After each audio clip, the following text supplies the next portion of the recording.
At some point, every girl reaches that moment. The moment where everything just hits different. It's like a switch flips and you start seeing the world and yourself in a totally different way. One minute you're just living your life, and then the next thing you know, you're there. Where are we going? Developing an eating disorder. You know exactly what I'm talking about. One minute we're going from sucking our thumbs and playing with dolls to suddenly being hyper aware that our bodies need to look a certain way. It's like a rite of passage for us girls, because what's adolescence without a little self-sabotage mixed in for good measure? And then of course we start to wonder, when did this become normal? Is it because of the subtle comments from relatives telling us we're eating too much and getting fat? You are getting fat. Or is it because of the impact of those weird 2000s tabloids shaming women for being too fat when they were already really thin? Probably all of the above, because let's be real. We've all felt that pressure creeping in, warping our self-image and pushing us to control our bodies in ways that aren't exactly healthy. For me personally, it took years to heal my relationship with my self-image and food. And it's definitely not perfect. I used to be really obsessed about how much I weighed, and I'm gonna be honest, I still do. But I think one thing that's helped me, and so many others, is the body positivity movement. Seeing diverse bodies embraced in everyday life feels like a breath of fresh air, something we could have only dreamed of when we were kids. The body positivity movement reminds us that beauty is about reclaiming our bodies, our identities, and our worth in a world that constantly tells us we're not enough. Like, it's honestly amazing that we've reached a point where people of different shapes, sizes, and backgrounds can not only be accepted, but celebrated. Except if you're fat. Sorry. We only carry sizes 1, 3, and 5. You could try Sears. Which apparently these days means anything above a size 0. Because skinny obsession is back, babe. Didn't you get the memo? So much. Nothing feels as good as being skinny. And apparently so is body shaming? Y'all, this girl at the gym, she is thick. Like, not in a good way thick. So I decided to tell her.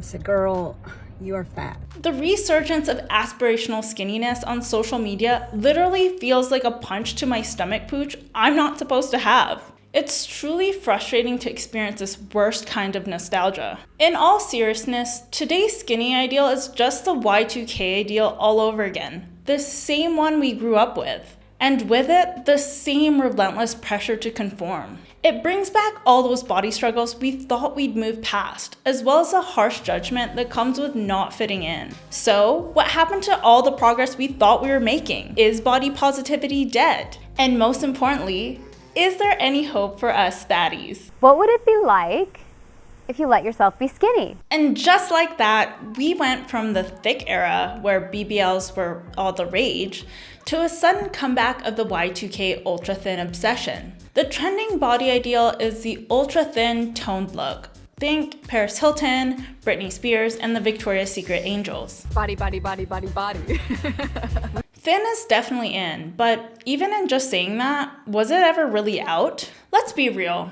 Thinness is like a constant standard in our society. Despite the rise of body positivity in the 2010s, the cultural ideal of thinness has never fully disappeared. From the flapper girls of the 1920s to the heroin chic models of the 90s, and now to today's Y2K skinny revival, the skinny ideal looms in the dark, ready to ruin our lives. And when I say ruin our lives, I mean quite literally. Because in society, thinness has always been more than just appearances, right? Being thin is often equated with being disciplined, in control, and somehow morally superior. Society treats thinness like a status symbol, an achievement to be proud of. Because everywhere you go, people go to extreme lengths just to be skinny. Nothing would have prepared me for how bad this pain was going to be. I would rather poop out a baby naturally out of my butthole with no drugs than ever have to feel a pain like this again. I think a lot of us women can agree that the pressure to be thin is constant. For a lot of us, it's a big source of mental and physical stress. Because if you're not thin,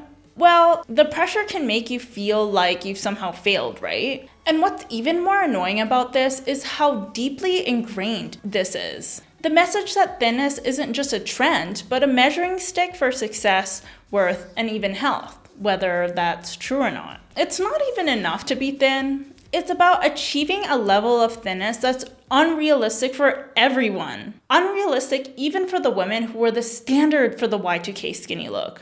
Many Victoria's Secret angels have spoken out about the extreme measures that they had to take just to maintain those bodies. There is a code you have to follow. There is expectation to maintain this size, and it's tough.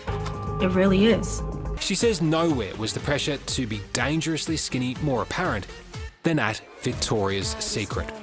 My body was malnourished, my mind was malnourished, and it was relentless. To me, it felt like controlling women, getting women as small as possible, and then even not being small enough. I'm still honestly trying to wrap my head around it. Imagine that.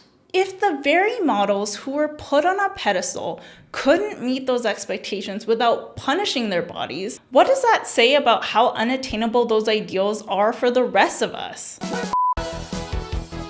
As we look at the Y2K skinny revival, we have to acknowledge that, yes, skinny has never really gone out of style, but this resurgence and the pressure that comes with it feels a bit different. Today, the pressure to be unrealistically ultra thin feels more intense now than ever. And that's because we live in a world where you can change your appearance overnight and share those transformations instantly. We've seen tons of celebrities undergo these procedures and their results flood our social media feeds. Like, it's drastic yet normalized now. Celebrities flaunt their new looks with pride. Dr. Diamond Buckle Fat, really seeing the results, and I like it. Framing these transformations as not just cosmetic upgrades, but essential steps to align with today's skinny ideal. I think it's amazing and I think it's great for them. There are a million ways to lose weight. Why not do it through something that isn't as boring as working out? Not only are there more drastic get skinny quick procedures out there, but the way we see these transformations has completely changed. In the past, when celebrities made these transformations to their bodies, it was more gradual and curated. We had to wait for a red carpet appearance or a magazine cover to see those shifts, which gave us time to process the transformation. But now, with social media, we can literally open Instagram and witness these changes in real time. One day, a celebrity looks one way, and the next day, they're completely different. It's jarring because it not only adds an intense layer of pressure for everyone watching, but it also makes it harder to escape that cycle of comparison. And with that being said, it honestly feels like the body positivity movement never really got its moment right. Instead of staying in the mainstream and fostering acceptance, it seems to be fading away as we slip back into a culture that glorifies thinness. And what's worse is that it's not just the media and celebrities pushing this narrative either. Everyday people are in on it too. Just look at social media platforms like TikTok, where people are getting way too comfortable body shaming others. Well, it's your own damn fault. You're so damn fat. A few years ago, this kind of behavior was looked down upon, especially during the height of the body positivity movement. Now, it's like there's no hesitation to insult someone's appearance, which only adds fuel to the fire. And hell, even the fire is skinny now too. Oh. It really does feel like body positivity is on the decline, and a lot of that comes from how brands co-opted the movement for profit. When the body positivity movement started gaining traction, it was about celebrating real bodies, challenging beauty standards, and encouraging people to embrace themselves. But once brands caught wind of this, they just saw it as an opportunity to make money from it. Many brands that started incorporating body positivity into their marketing don't seem to genuinely care about the movement. Victoria's Secret is a prime example of this, especially since the Victoria's Secret body is trending again. Big surprise, right? Victoria's Secret lingerie and the Victoria's Secret fashion show once defined pop culture, serving as the ultimate symbol of beauty for many young girls. We were glued to our TV screens, mesmerized by the pageantry, the wangs, the elaborate themes, and the spectacle. Victoria's Secret was one of the biggest brands that had to evolve in response to the body positivity movement.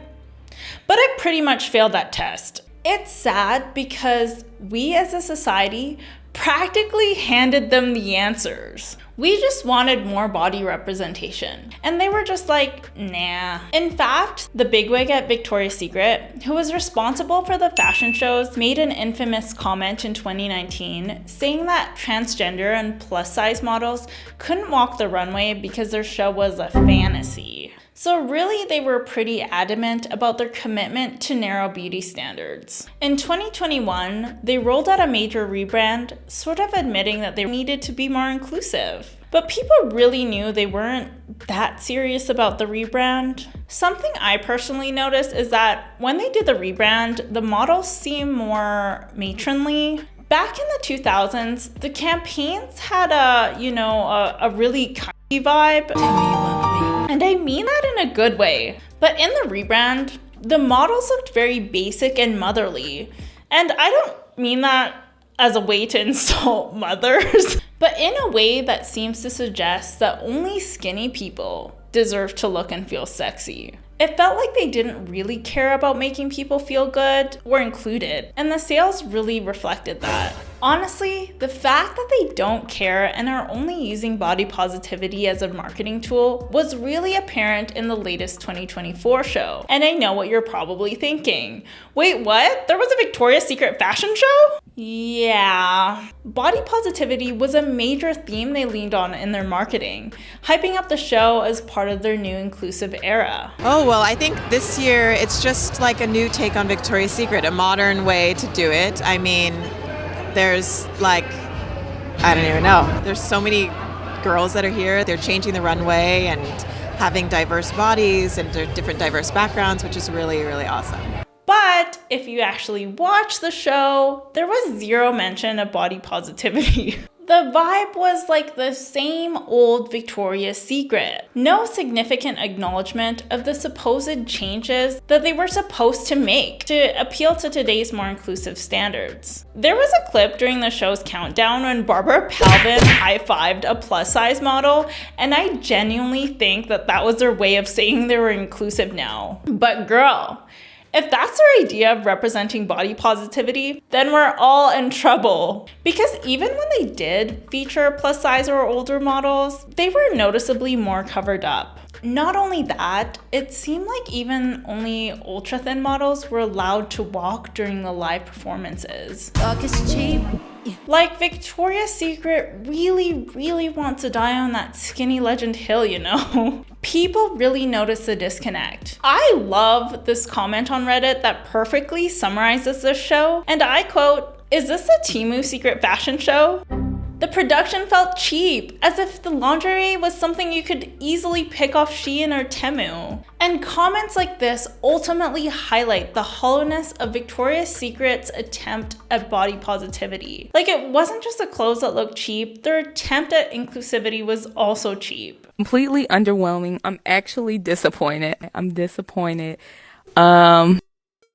So with all that being said, is body positivity truly dead? Like, was it all just some sick trend that made us feel all warm and fuzzy about our bodies, only for brands to swoop in like, thanks for the self-love, now pay us for these overpriced leggings? Is the only way to feel good about ourselves is to develop an ED again? This is my meal. I call this girl dinner. No, and absolutely not. Reflecting on the Victoria's Secret fashion show, I genuinely believe that even if they completely disregarded body positivity by filling the runway with just ultra skinny models, increased the budget, and produced high quality lingerie for the event, it could never truly live up to its former glory. Because the bottom line is, we simply don't want that anymore. The truth is, the body positivity movement has shifted our culture permanently. Victoria's Secret is a prime example of how brands can no longer rely solely on how a product looks on a model as a marketing tactic, especially when they lack inclusivity.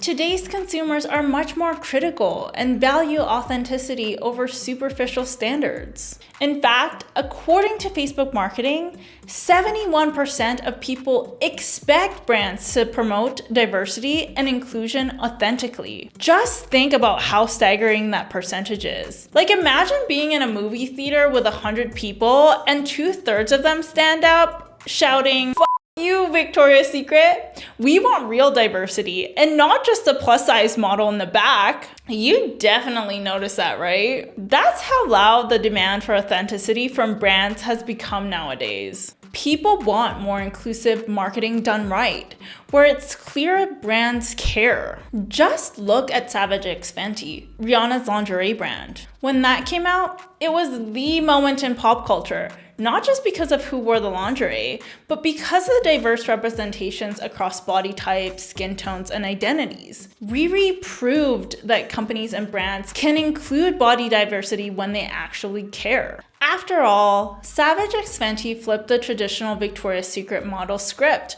by including those who have long been excluded from mainstream beauty standards. And that's what people ultimately want. Models of all shapes, sizes, and gender identities featured not just as marketing checkboxes, but as genuine celebrations of diversity. I think we'll wrap up by addressing the elephant in the room, which is the rise of body shaming on social media. Sure, brands can make some progress and reflect changing beauty standards, and that's great and all, but how does that really impact us on the day-to-day? How do we move forward when discussions on TikTok keep normalizing content that glorifies thinness and encourages body shaming? Bring back fat shaming now. It's everywhere, and we know just how damaging it can be to our body image. Like it or not, we can't ignore the growing conversation on these platforms about how fat people are treated worse than skinny people. Because as uncomfortable as that to acknowledge, it's a reality for a lot of people. Being in a larger body, oftentimes you are invisible or just treated poorly. And then being in a smaller body, you have thin privilege. People treated me better when I was skinny. It sucks because I always want to tell myself that the way people treat me because of my weight is in my head. And it's not. And it's not. The thing that y'all are not understanding is that being a fat person is legitimately traumatizing. There is legitimate trauma that comes with growing up as a child and believing that your entire value is tied into your body, that no one will love you because you're fat, and that you will not have any love, any success, any friends because you are fat. Society literally treats fat people as if we are worthless. The truth is, we simply can't deny that fat phobia is real. That said, it's really important to remember that body positivity wasn't supposed to magically erase these issues overnight. The fact that body shaming still exists doesn't mean body positivity has failed. It just means that it's facing resistance from a society that's conditioned to prioritize thinness for decades. In this context, the pushback we're seeing from people who are tired of body positivity is a sign that there's still work to be done, not that the body positivity movement is dead. The body positivity movement is evolving, and it needs to keep evolving because at the heart of the conversation, it's not about how we feel about our bodies, but how we are perceived as women. The reality is that body positivity undeniably impacts women more intensely because, unfortunately, women's bodies have been long viewed through the lens of objectification. I mean, until much recently, women have historically been measured by their looks, right? Not their abilities or their character. And so the body positivity movement needs to evolve because in its current state, it sometimes feels too surface level. Fat phobia is bad for all women, not just fat women. And I think that's the thing that people don't get. Like, yes, obviously it's bad for fat women, but it's also bad for thin women. Even if you're currently winning the whatever beauty standard that we have, by putting your value and your worth in your body shape and size, you are setting yourself up for failure. And even if you never fail, that threat will be hanging over you forever. Because men use it as a threat to make women feel bad about themselves. They're like, oh, what if you gain weight? How many times have you heard men use that? It is so common because it's such a powerful tool. It is a tool of the patriarchy, and the fact that people don't get that, they're just like, yes, thin is in, skinny queen. You're like, but what are we supposed to do about all this? How do we as individuals and women deal with the pressures of skinny culture, the rise of body shaming on social media, the frustration with fat phobia, and the systematic ways in which women have been historically perceived. Honestly, I don't have all the answers. I'm just a girl. But seriously, I think unpacking these issues and continuing to challenge toxic norms is important. And the first step towards this, in my experience, is embracing the idea of being kinder to yourself. So I had such a hard time ending this video because it's such a heavy concept. Body image is such a deeply personal topic, and I know the last thing anyone wants is to hear generic advice from someone who hasn't lived their specific experience. Like, I don't want to come across as preachy or make light of a struggle that's so real for many of us. But I think it's safe to say, be kinder to yourself and others. And like and subscribe, hehe. And look, I know it's not a perfect solution, but it's a start. And maybe that's what matters the most. But what do you think? Do you believe that body positivity is evolving, or are we still stuck? Is there really no hope for us fatties? Let me know your thoughts in the comments and let's keep this conversation going. Thanks so much for watching this video, and I'll see you next time.